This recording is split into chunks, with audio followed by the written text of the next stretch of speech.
Salut, salut, salut, salut, salut les copains, les copines et la famille. Les tozongi les sous na eloko mo amuke. D'abord, mes excuses, et salut 7 ou 8 semaines, na posté le côté. Donc mes excuses, c'est dû à court mo na banongo sala, il fallait qu'on moi trop, donc il va nous avoir moins de temps. Alors les tozongi sous na eloko mo amuke, il y a simple, facile à faire. Et le kongo nini soupe. Pourquoi soupe? Binomo yebi, malade des alibanda tozo bimate. Donc, nous kotika chauffage ndaku 24 heures sur 24 heures. Alors, nayango, il faut eloko mokoya. Donc, nous allons faire soupe. Peut-être 2 ou 3 semaines autour de l'anisato. Ça bas soupe. Soupe en comme d'habitude, simple, facile à faire. Et les soupe, il y a le légume. Soupe à les légumes nyoso rolinga, aussi au tché. Même les légumes autolinga frozen vegetable, il y a les légumes oyo congelés, batekaka. Naba shop ezali bien et pour ezali na nutrition nyonso na kati bobanga yango te bokoki ko utiliser yango pour na soupe soko lingi avant mélanger yango na soupe au décongeler yango d'abord au tient na soupe pour ba glaçon na elongo ba glaçon karamaka ekita ndio senya yango soupe. Mes frères et sœurs, sans plus tarder, démonstration. Salut les copains, les copines. De toyer sur un numéro sous. Donc, toujours ça la nini, toujours ça la, et donc on va simple, facile, comme d'habitude. Et ça nini, et ça kaka, soupe. Tema battant, pe, et ça bien tête, donc soupe, et ça bien, nanzo ton. Qu'est-ce qu'il faut faire? Alors, tout ça kaka na huile, et ça huile, n'importe huile, ou puis huile, nyon so yo lingi, utiliser, oyo lingaka moto, donc huile, oyo zali, raffiné, utiliser. Donc, tu tiens un peu d'huile, un peu d'huile. Un peu d'huile. Comme ezali, ezali soupe, il y a le légume. Donc, tu as les légumes, tu as les oignon à rouge. Tu as les oignon, il y a rouge. Oignon à rouge. Vas-y, oignon à pembe. Oignon rouge, il y a plein de one. Balayez en manqué.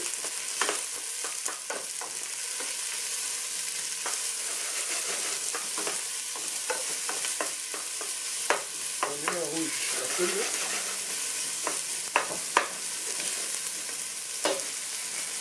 Après, vous voyez, oyo ezali poiron, on va lick, au tir. C'est yango oyo awa koto oyo ye awa azali céleri otie moto oyo azali allergie na céleri kotia céleri te pour céleri pe bato mosusu bayali allergie na céleri kotia céleri te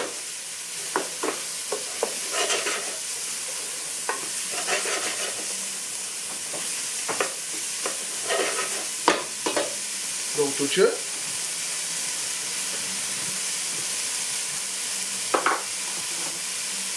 Après, awa, tozali na gingembre, et puis oyezali galette, bien ail na gingembre. Tozi ndamouya, gingembre toche, tozi pe ail toche.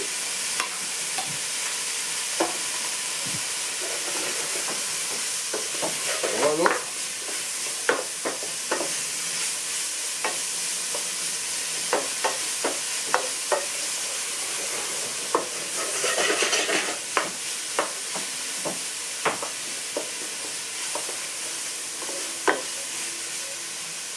Donc, tu retires le boyer et bien là, mon bouquet, oignon pendant 1 minute, je peux dire 1 à 2 minutes, et puis tu coches les restes, il y a les légumes. Les légumes en nini, tu as na brocoli, ou bien brocoli, oyo ezali, tu as na oyo ezali batana squash, je crois en français squash, oyo ezali célérac. Et il y a par exemple boule moroboye, il y a un célérac, ou ezali cousin à biso carotte, notre carotte l'air à trop carotte, et puis ou ezali courgette, donc courgette, carotte, patanat squash, céréales et puis awa tozali na brocoli. Donc oya suka kotoyo ezali brocoli. Donc à part ça aussi tokotia un peu oyo na tchonka na mai oyo ezali pomme de terre et muchesa muke pona et pour coller yango pour soupe za na mai te. Donc oyo kopesa on quoi starch ou bien colle moko pour coller yango. Et puis na fin na suka pour congeler ouais frozen veg. Les légumes congelés, donc l'idée est que il ne faut pas avoir peur d'utiliser aussi les légumes congelés parce que les légumes congelés ils allaient dans la nutrition ni sur le cola il y a où ils allaient fraîches donc beau s'inquiéter ils sont moins cher je crois ils allaient dans 50 centimes comme ça 50 ou 60 centimes et pour 1 kilo je crois 1 kilo ou bien 1 kilo et demi donc ils ont mélangé ne vous en faites pas ne vous inquiétez pas ils ont la nutrition ni sur ils ont les légumes il y a fraîche tout bien fraîche donc frozen les légumes les légumes congelés on va te rappeler là-bas shop ils en ont bien pour utiliser surtout pour ça soupe même les fruits ils ont congelé ils ont bêté ils allaient juste de congeler dans ça la main ou ils ont maï dans on faut l'ingolo là bas fruits ils ont maï il faut l'ingolo la maï dans on pour utiliser voilà il faut que ça dans 1 ou 2 minutes dans le canina.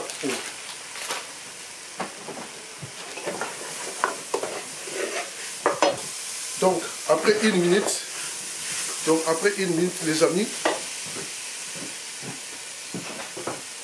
après sikoyo, les restes il y a les légumes.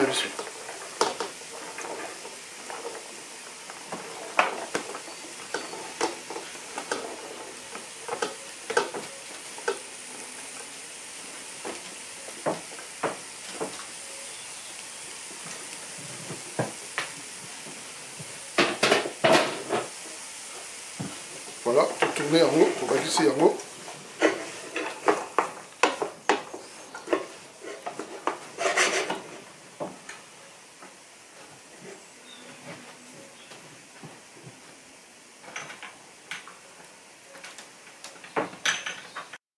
Donc, oh, ils ont dit qu'à Kib Magique, tu as la maille à moto, tu as donc sikoyo, tu sopi on a kati ya nzungu, et puis, aujourd'hui, maille sous moto, au sopi likolo, ti, et comme à niveau moko, na les légumes aux ali kosala. Après, aussi, ndambu ya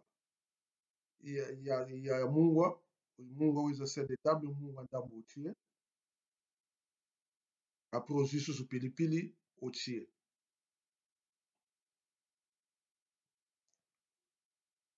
Donc, au côté gango boye etoka pendant 10 à 15 minutes.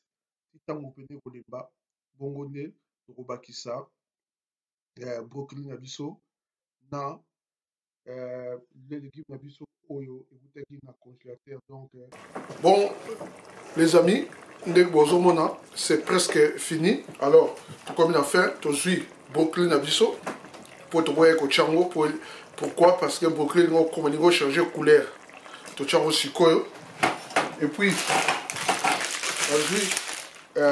quand on a le vino, et donc, les légumes, oyo, en photo frozen, les légumes, donc, ils ont ma bête, ou bien les légumes, ils ont na congélateur, ou bien na congélateur, ils ont déjà congelé, ils ont fait ma bête, et soutien ndambu awa. Voilà, soutien ndambu awa, on a soupe na biso. Donc, voilà. Une fois fait, avant chiango, au tiango na moi maille à moto au décongé au lomoliba excès ya nini wana ya ba glaçon donc ça fait ma beauté donc aux yango au tiango na sali boye na nzungu boye après aux maille au tché pour décongeler on se mandé au sangisi donc aux appels ma beauté donc voilà quoi après tu roti kango boye bon les amis donc voilà soupe na biso ebeli bon soko lingaka ngo boye chonki eza un peu na moi ba morceau ya ba les légumes ça va okoki ko kolia yango boye mais soko lingaka ngo ndengona te donc faut mélanger alors nazwi sikoyo mixeur oyo donc mixeur oyo to suis mixeur n'importe quel mixeur oza nango o utiliser donc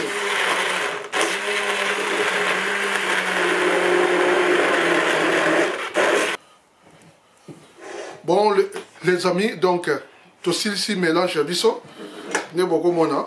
Donc, soupe yangoy. Soupe penda yangoy. Alors, à partir de awa, ils ont dépendre na yo. Donc, ils ont dépendre na yo. Donc, ndenge au sala. Donc, ce que lingi, aux huiles, crème, au sopi na kati, au mélanger, pour servir soupe na yo. Ce que lingi. Ce que lingi te, ce que neto linga rapenda calories mingi te, pour la nutrition yoso ezali awa olinga carne, olinga fat te, donc calories te, protéines mingi te, aux huiles milk, au tiers. Donc, au servir en haut avec milk. Donc, ezali kaka ndenge yo moko olingeli. Oya liboso awa, ce que je vais vous montrer, ziango, na chango kaka boy, na sani, donc sans milk, sans nini. Donc, yango yo, vous allez servir awa, donc ils aura na bol awa, tout chango boy. Soupe, et cause à maï été, mais il faut à la limite. Donc voilà. Donc on a hiver, ils ont un peu, tic, ils ont un peu épais. Donc, ça y est, le bosso yango yo, c'est awa. On n'a pas dit l'acceptation ciment. Après, ce qu'on a fait, si vous avez un milk, ils ont un problème au coach, milk n'est pas lobby. Donc, ce que vous pouvez faire, au un peu milk. Donc, au un peu milk. Si vous avez crème, carayo, au jupe, n'amoi crème, au jupe n'amoi crème, au sopi. Au jupe crème, au sopi, n'est pas un peu crème. Donc, crème fraîche ou bien double crème. Il y a une crème fraîche ou bien au sopi. Il y a un sopi. Il y a un peu miliki. Il y a un juste pour ça. Ce que vous avez crème ou bien milk. Donc directement sur le tali, couleur échangée par rapport à oyo. Tout le monde il y a le bosso. Donc couleur échangée donc ils ont dépendre d'engue yolinga. Alors qu'est-ce qu'il faut faire? Surtout jiango to chamona sani oyo. To chamona sani awa. Donc sani aussi ils ont dépendre na place au Kenya, bien un restaurant au Kenya, sani ba repesa yo soupe. Donc to chamona sani awa. Donc voilà. On ça comme ça et coquilles. À part ça aussi, ceux qui ont mon polingi neti ozokende esika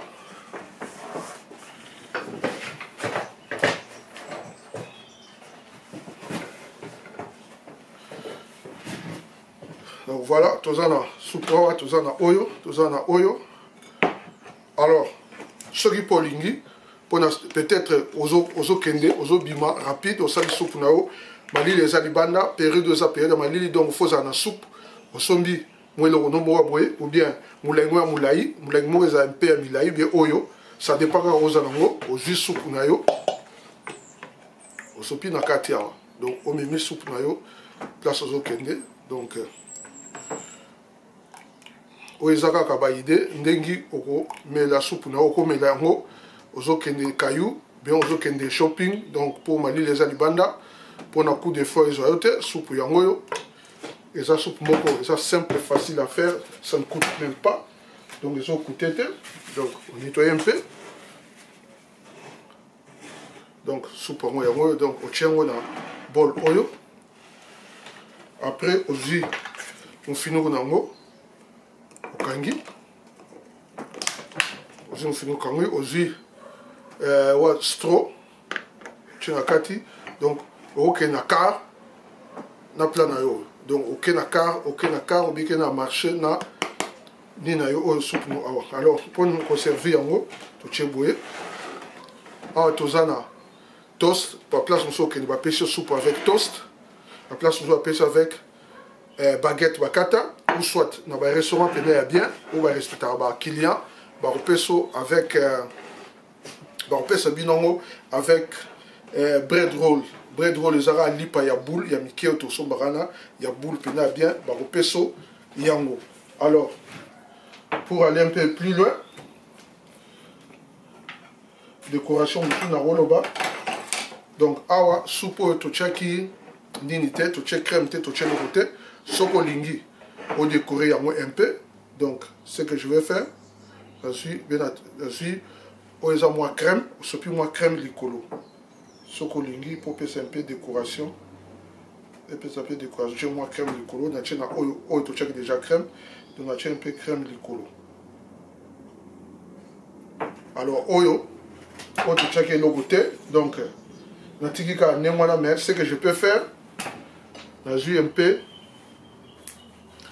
peu ba persil natie awa mpona un peu esthétique donc natie un peu ba persil awa na oyo